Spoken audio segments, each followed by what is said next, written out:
Morning to all you people that get it on tape. We weren't here, well, we were here, but the camera didn't work, so you didn't get anything last week. We were talking about Gideon last week and how he went with 300 people, and he didn't really have to do a whole bunch. Remember that started out with 30-some thousand people to go chase after the Midianites. God said that's too many, and he whittled it down to 300. 300 people going to go up against 115,000 Midianites. And you'll know if you read the stories, if y'all read the lesson, it's in Judges chapter 7 that Gideon with his 300, he splits into three forces. They all have, each one has a trumpet and a pitcher with a torch inside the pitcher. They go down in the middle of the night. The Midians are sleeping in their tents. They smash the pitchers, blow the trumpet, and say, "The sword of the Lord and Gideon." And all the people jumped up out of their tents and killed each other. And Gideon's guys just kind of watched this happening. They didn't have to do anything. Now they did pursue, but the carnage and the war was lost by the Midianites killing themselves. That doesn't usually happen. You know, this is a miracle of God. This is what God told Gideon. He said, you know, I'm delivering them into your hand. Go watch. Just do what I tell you. So he goes and chases them down, and he calls for reinforcements to go and cut off the Midianites as they flee. And anyway, everybody gets caught and killed. The kings of Midian are executed. There was a couple of towns that Gideon came to that he asked them for bread because they were tired and hungry from pursuing, and they refused them. And Gideon said, "That's okay." They said, the people of this town said, "Do you have these kings in hand? Are they in your hand?" He said, No, we're still chasing after them. So in other words, don't bother us. You haven't killed them yet. So he gets the king. Gideon catches the kings, brings them back through town, drags the elders through the briars, and gets them all torn up. And the other time he stopped by and he killed a whole bunch of them. And then he kills the two kings. Now, that brings us up into chapter 8. It says, Gideon makes an ephod. Anybody know what an ephod is? Is it like a vest? Yeah. You remember the high priest had the ephod. It's the one that had all the jewels and stuff in it. It's like a breastplate thing. Okay. Well, this is chapter 8, verse 22. It says, "Then the men of Israel said to Gideon, 'Rule over us, both you and your son and your grandson also, for you have delivered us from the hand of Midian.' But Gideon said to them, 'I will not rule over you, nor shall my son rule over you. The Lord shall rule over you.' And Gideon said to them, 'I'd like to make a request of you, that each of you would give me the earrings from his plunder.' For they had golden earrings because they were Ishmaelites." Now, Ishmaelites, Midianites, the same people.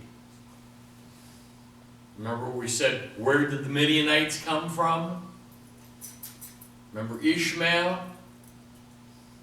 This is like way back, Abraham, and you have the split, this is like, how many people saw Twins, the movie Twins, with Arnold Schwarzenegger and Danny DeVito, and said, "We're twins!" And then he finds out, he says, Oh, they made you out of all the good stuff and all the leftover garbage. That's what they made me out of. Okay, it's the same thing. You have the good you have God's chosen side, and you have the other side. Let that be a lesson. Don't try to help God. You know, way back when Abraham and Sarah didn't have any kids, they figured, well, we're like really old, and we haven't had any kids yet, and God says we're going to have kids yet, so Sarah said, hey, take well, Hagar. Hagar was her servant. And you're going to have kids with her. And God said, well, yeah, okay, they did. And God says, yeah, but you're going to have kids of your own. I didn't tell you to do that. What did I tell you to do? See, wait. I can understand. The guy's like, was he like 90 years old? He's getting old. And she's old. And he said, well, maybe God needs help. Don't help God. Do what he tells you to do. No more, no less. Don't come up with this big brainchild of your own. Anyway.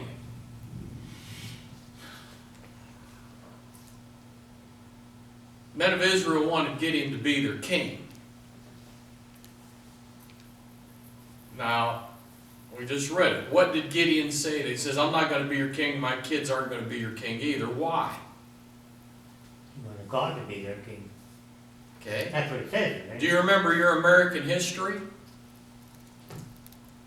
It's not in the Bible. American history is not in the Bible.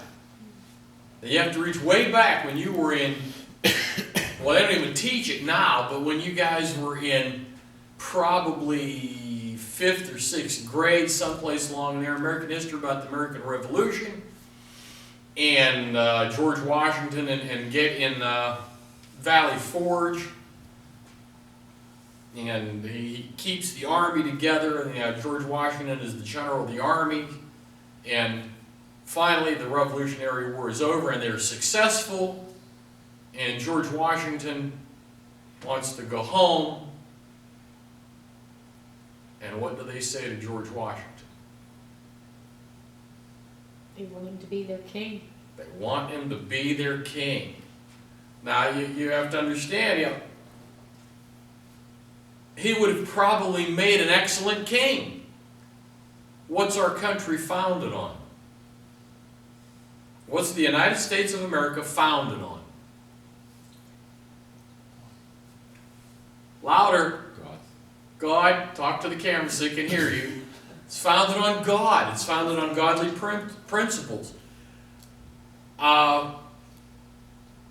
It has a constitution. It has law. It has, you're governed by rule of law, where everybody's supposed to be the same.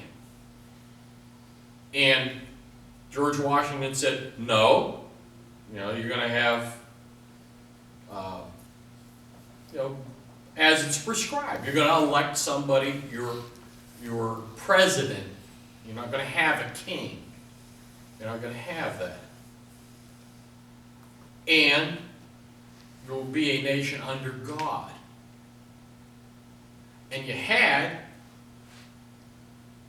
just unbelievable growth and prosperity and things that happened, like the battle with Midian, that there is no earthly explanation for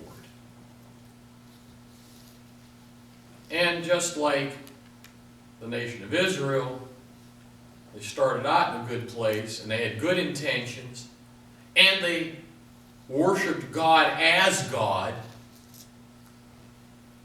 And even Gideon says, I won't be a king, but I'd like you to give me the earrings that you got in the plunder, all the loot that you got. Toss them in, and then they put them out on a piece of cloth or something, and they gather them up. And verse 20, 26. Now the weight of the gold earrings that he requested was 1,700 shekels of gold, besides the crescent ornaments, pendants, and purple robes which were on the kings of Midian, and besides the chains that were around their camels' necks. Well, down in the footnotes in my Bible someplace, that's like 42 pounds of gold. Anybody have a calculator? There are 20 troy ounces per pound. Mine says 350 ounces, so you have to do the math. Okay, now multiply that by, what's gold worth today? Like 1,800 bucks an ounce? It's a whole lot. Now I want you to understand something. The gold standard, if we were on the gold standard, which we are not, we used to be, what the gold standard does is it makes, it removes inflation. There is no such thing. Gold is worth many, many dollars today because your dollars are not worth very much. And if you had an ounce of gold, back when we had, well, when I was a kid, gold was controlled by the government, and it was $32 an ounce. And now it's, like I said, $1,700 or $1,800 an ounce. But it's really value for value. What that ounce of gold would buy way back when, and what that ounce of gold will buy now, is relatively the same. So if you have, well, even today, counting inflation, 350 ounces of gold, that's a lot of money. That's a lot of stuff. I'm like, you know, my jacket that's back here in the cupboard, you know, like, I don't know, it probably weighs a couple pounds. You put it on here, and he's going to make the ephod out of it. And he does. He makes the ephod out of it. What is the ephod representative of? What was the idea of making the ephod?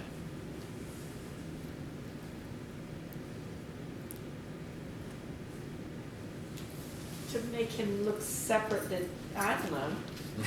Wow. Who else made an ephod? The priest.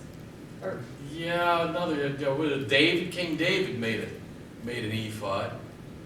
And what it stood for was civil government, as opposed to monarchy or kingship.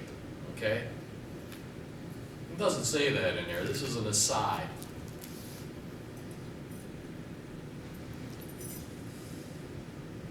Gideon's head and his heart were in the right place. Saying, I am not a king. It's going to be civil government under God. God will be your leader. That's what we have. Well, that's what we had here in the United States. You have civil leadership. You do not have, well, you do not, secular leadership. There's a difference. Secular does not believe in deity, does not believe in God. You are founded on civil government under God, not under a king, not under now even your president or your senators or your leadership is supposedly governed as we are, nation of law. That's what Gideon is pointing to. Now, people are weird anyway, and I think this is one of the things where I would take issue with the Catholic Church, in that you have many icons. They have great art. They have great, they have things that are huge national treasures. but many people worship the artifact. And that's what happened here. He makes this thing to represent civil government, and he puts it in Ophrah.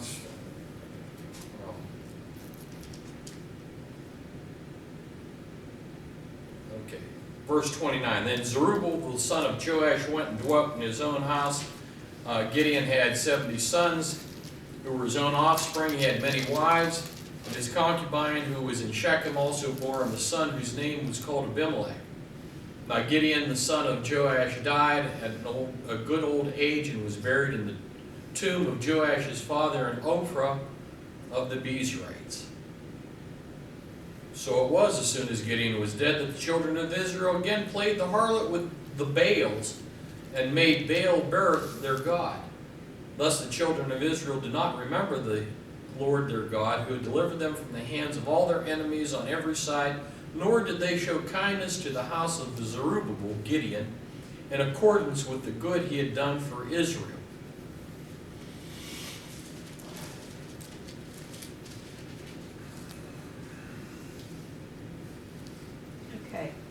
Okay, back up in verse 27.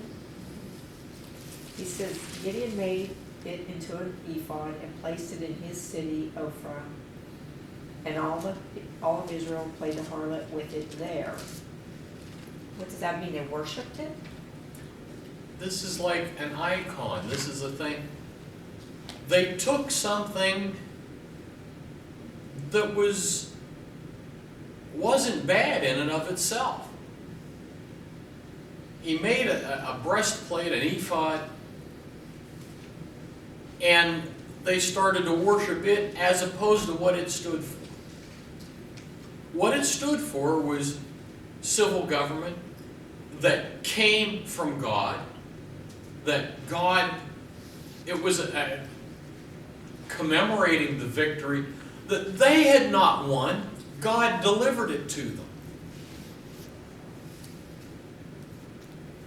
When you go down to like a craft show, or you go to an art place, or you go and you look at stuff and say, that's really neat. It took a lot of talent to do that, or it's very valuable because it's very old, or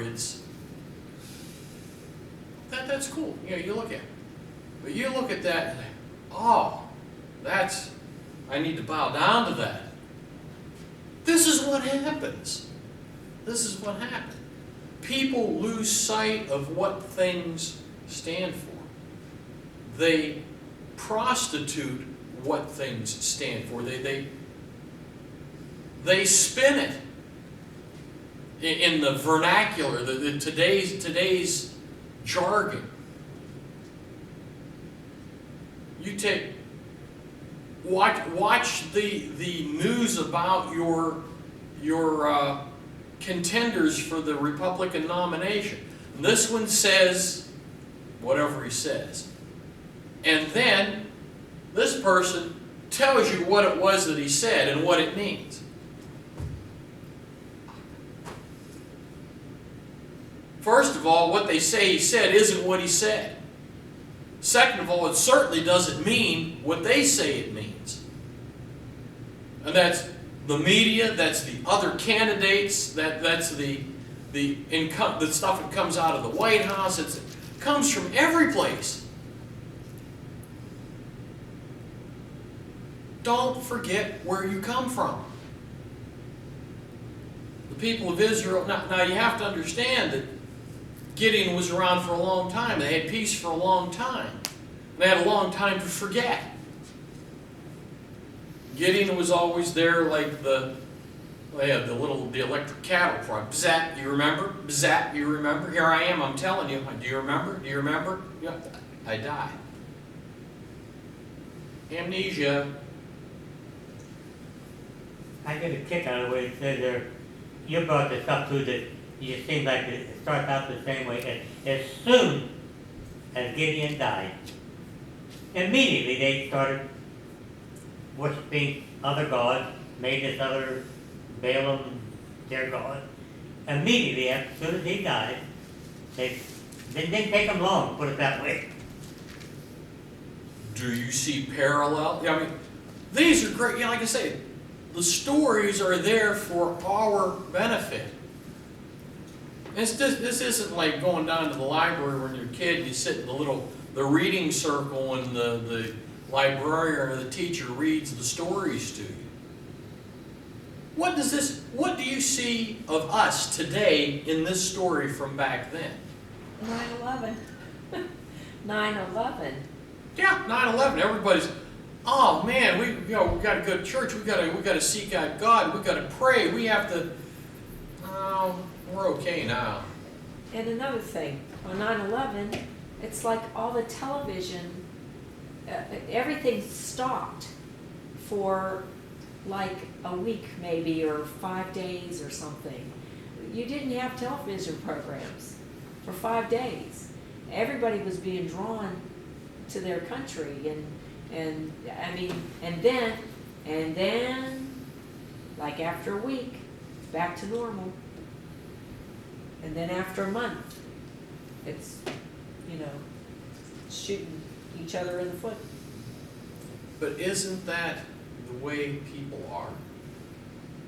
If you didn't have parents to smack you in the head and remind you that what just came out of your mouth shouldn't have, or that what you just did you shouldn't have done, or all those jobs that you were supposed to have done should have been done,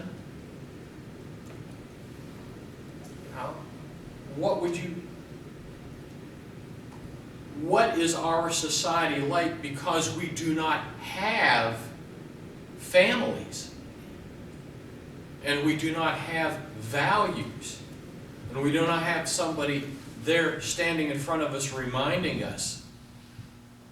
We do not have godly leadership. We do not have God as our leader anymore. Not because God doesn't want to be our leader, but because we reject Him. And because, Jim's opinion, okay, it doesn't say this in the Bible, but I think it's a fairly accurate analogy. Every time Israel forgot about God, Israel ended up being in bondage or in trouble or getting beat up. Now, we haven't been around as long as they have. We got 200 and almost 40 years. That we're in the first cycle, okay? We started out, and God, and God, and God, and then it kind of settled, now we're going back. Now, we don't have, your God has no place. God is not revered. God is scorned. You do not have civil government, you have secular government. You have godless government.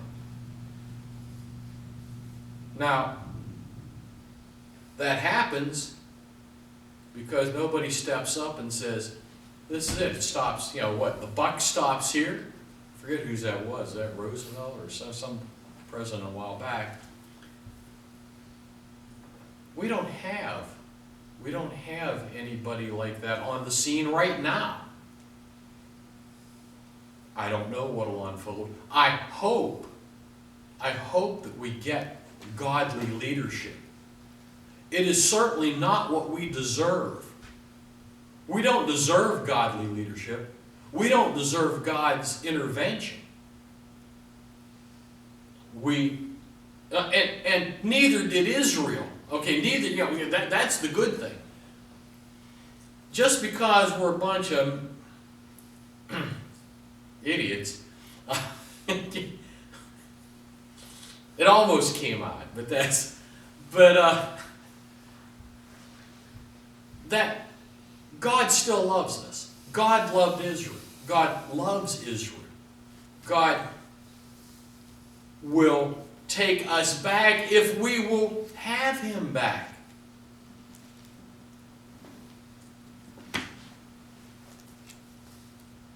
Got enough time to cover about Abimelech. Well, first, Gideon had, I forget how how many wives? He had 70 wives?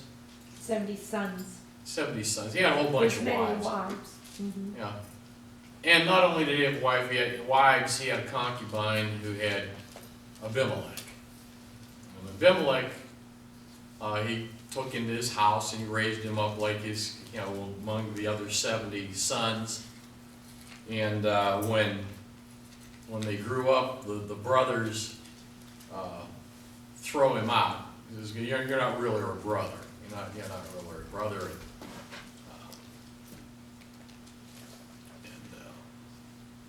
Gideon dies, and now there's a vacuum. There's a vacuum. It's kind of like the Middle East. We go over there and you do some stuff, and now we're withdrawing some people, which, by the way, we are not withdrawing anybody. You have private contractors supplying security in the Middle East, such as it is. You have a true drawdown that's a sham. You're just replacing them with civilian contractors. That's an aside.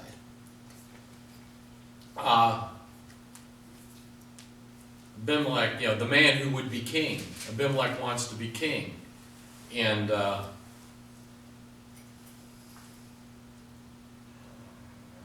go down to the parable of the trees. It's chapter 9, verse 7. Now when they told Jotham, he went and stood up at the top of Mount Gerizim and lifted his voice and cried out, and he said to them, listen to me, you men of Shechem, that God may listen to you.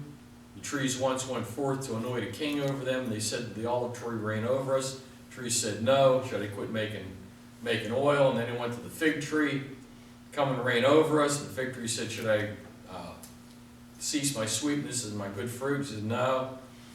The tree said to the vine says, I'm not going to, should I quit making grapes and new wine? He says, no. Then all the trees said to the bramble, you come, this is verse 14, and verse 14, all the trees said to the bramble, you come and reign over us. And the bramble said to the trees, if in truth you anoint me as king over you, then come and take shelter in my shade. But if not, let fire come out of the bramble and devour the cedars of Lebanon. This is the curse of Jotham. He's the sole surviving brother of the 70 brothers that Abimelech kills. Abimelech becomes king. Abimelech runs and chases after the enemies, and he comes to this town. I think it's in Shechem, and all the people are holed up in the stone tower, or the big tower, the fortress. And so they come up to the tower. They had been to another town and they burned the tower. So evidently it wasn't all stone. They burned the tower and they're getting ready to do the same thing. They come over to the tower and they're getting ready to put the wood up against the tower and burn it. And some girl up on the top throws out this stone, hits him in the head. And Abimelech says to his armor bearer, stab me and kill me so it's not said that I was killed by a woman. And so the armor bearer kills him and he dies. And then the curse of Jotham, it comes true that Abimelech is killed and there's fire and takes care of this town. No good comes from bad. The means justify the end? No, it's not true. Abimelech was like the lousy king. He killed off all the people who might have been legitimate contenders for kingship. They were all Gideon's kids. And Gideon, remember, was not, didn't want to be king. The people worship what they shouldn't worship. They pick Abimelech, the dregs of society, and they do this again next week. Okay, this is. I always kid Carol. I say, you know, I can get you a handful of movies and you can just watch them over and over again because you forget what they're about. What is it? Those who forget history are doomed to repeat it.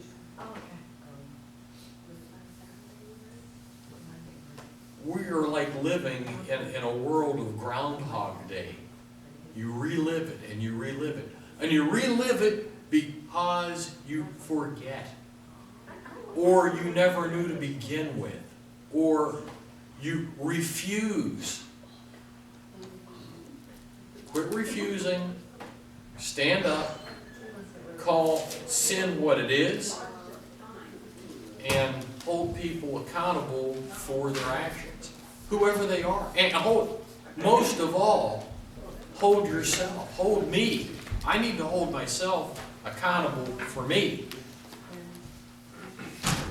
And so all the rest. To be continued.